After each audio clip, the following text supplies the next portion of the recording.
marami pong sabina. Tulad ng sinabi ko kanina, kung ang sigaw ng taong bayan para kay dating Pangulo, Presidente Duterte, ay bring him home, ang sigaw ko naman sa ehekutibo, bring them here sa Senado para may testigo tayo at maliwanag Ewan ko sa'yo. ang mga tao. Kami naman, ang sigaw namin, bring Amy out of the Senate. Kick Amy out.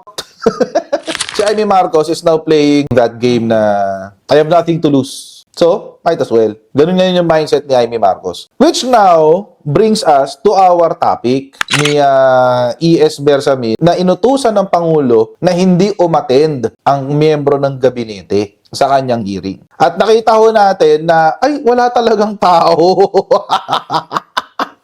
Dahil doon, mga konsyero, galit na galit ang dalawang taong galit na galit. Actually, si Bato de la Rosa at saka si Amy Marcos. Galit na galit, gustong manakit, guys. Oo, galit na galit. Unahin natin yung kay Bato de la Rosa.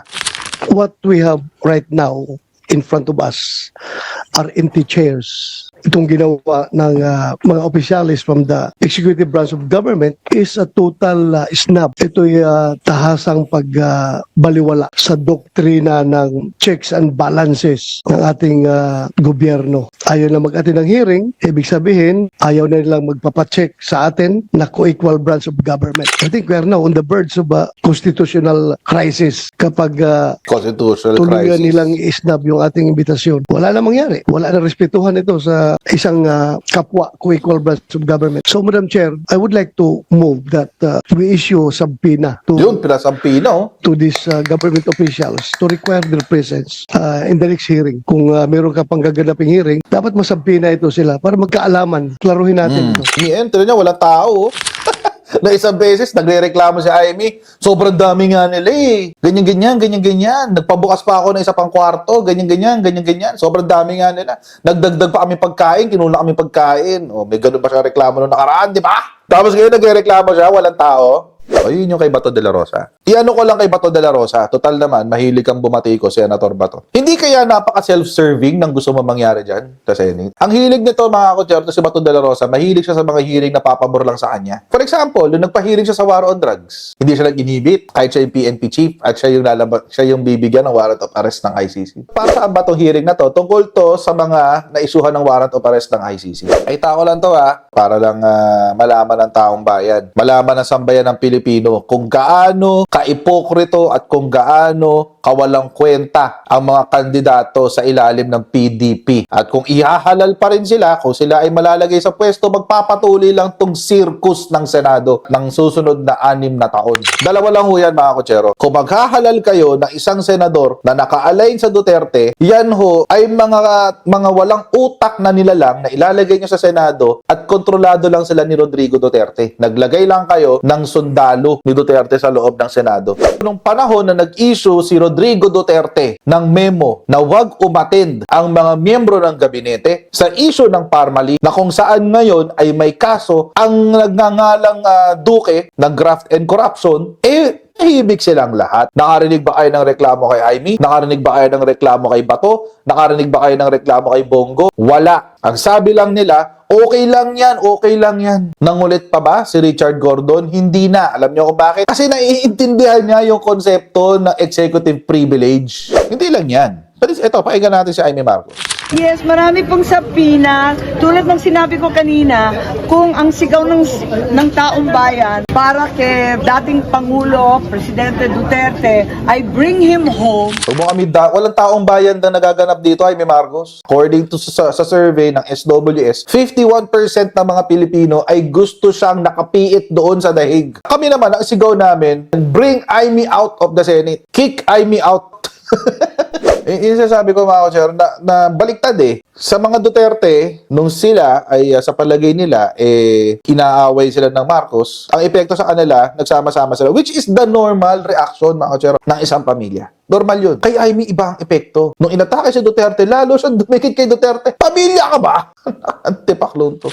Tuloy natin. Ang sigaw ko naman sa ehekutibo, bring them here sa Senado para may testigo tayo at maliwanagan Ewan ko sa'yo. ang mga tao. Napakarami pong tanong. Ngayon, dala-dala ko ang iba't ibang sabpina. Pagkahaba-haba po ito, hindi naman siguro covered ang bawat pulis ng executive privilege at ng subjudice. Andito yung mga Judice? sabpina para kina Jean Fajardo, General Nick De Loso Torre, ang ating mga sekretary, Special Envoy Marcos Lacanilao. Ang dami po eh. Ang dami-dami. Kick Amy out. Kaya Kick hindi tayo Amy out. makausad sa atin. Andito rin si General Marbil. Ang dami pong sabpina. Ang problema ko talagang kinakailangan pirmahan ito. Dalawa ang pinadala ko kay Senate President Cheese Escudero. Pero nung Lunes pa inaantay ko, hindi pa lumalabas. Ngayon magpapadala ako muli. Sana naman pirmahan at lumabas na itong sabpina.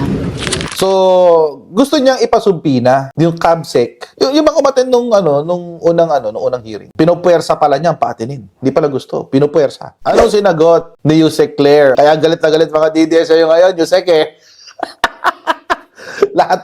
lahat ng barado sila eh. Tablado eh.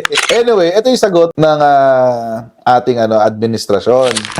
Nag-start na po yung hearing ni Senator Amy Marcos regarding sa arrest ni former President Duterte, and dumalo po si Senator Bato de la Rosa doon. Nagrereklamo po siya sa hindi pagdalo ng ilang executive official at ito raw po ay tahasang pagbabaliwala sa doktrina ng checks and balances ng ating gobyerno. He adds na we are on the verge of constitutional crisis kung tuluyan daw pong i-snob yung investigasyon. Hindi po ba niya natatandaan na nagkaroon na ng first hearing? Siya po yata yung wala. That was an opportunity para sa kanya para magtanong. So wag niya pong sisihin kung ngayon po ay hindi umaten ang mga cabinet officials natin sa pangalawang hearing po. 6 na oras po ang naging hearing nung una. Sana po dumating siya, nagpakita siya, para pa nakapagtanong siya na maayos. Dapat malaman din po ni Senator Bato na ang patungkol po sa executive privilege ay matagal na po ring inayunan ng Supreme Court. Ang executive privilege ay patunay lamang po according to the Supreme Court decisions na ito po ay maaaring i-invoke ng ating Pangulo at ng kanyang mga high-ranking officials. Especially kung ito ay mga patungkol sa deliberative process privilege, presidential communications privilege, or state secrets privilege. So sana po mabasa niya po ang mga kasong ito para po siya maliwanagan. Sinabi po kasi rin ni Senator Bato na gusto niyang ipasabpina itong mga government officials na hindi dumalo. Do you think this is a reasonable move coming from Senator Bato, and posible ba yun? Nasa kanya po yan. Kung magpapasupina siya, siguraduhin lamang din po niya na siya po ay magpapakita. Yusek talaga. Ikaw talaga. Kaya tuwa sa iyo yung mga DDS eh. Kaya happy ang mga DDS kay Yusek Claire. Bahala siya. Kung gusto yung pasubira, siguro doon hilaga makakapunta siya. Upset ka kasi. Nagkaroon na ng pangunang hearing. Ang nandoon, nagtatago siya doon sa ICC eh. Kaya hindi siya pupunta na Maynila. Natatakot siya, baka maaresto siya. Baka lumabas yung warrant of arrest niya agad-agad. Hindi naman niya alam na, syempre, mag-iintay yung kabila. This goes to show, mga kotsero, na itong si Amy tsaka si Bato at iba pang mga DDS senators, ay hindi ho talaga sila para sa interes ng bansa. Ang habol lang talaga nila, yung interes nila. Kasi kung ang gusto talaga nila ay interes ng bansa, edi mananahimik na sila ngayon. Mag-move on na muna sila. Lalo-lalo na at meron silang kandidatura na iniisip. Tapos ipapasumpinan nyo, gusto nyo talaga isugal? Isugal nyo, wala problema. Para lalong tumibay ang desisyon ng Supreme Court tungkol sa executive privilege. Kasi nakakadalawa na eh. Baka 3 is the charge. Take note, Senator Amy, senador ka lang. Senator Bato, senador ka lang. At kayo ay parte ng legislatura. A co-equal branch of government. Not greater, not lesser. Ano ibig sabihin? Hindi nyo pwedeng diktahan ng executive.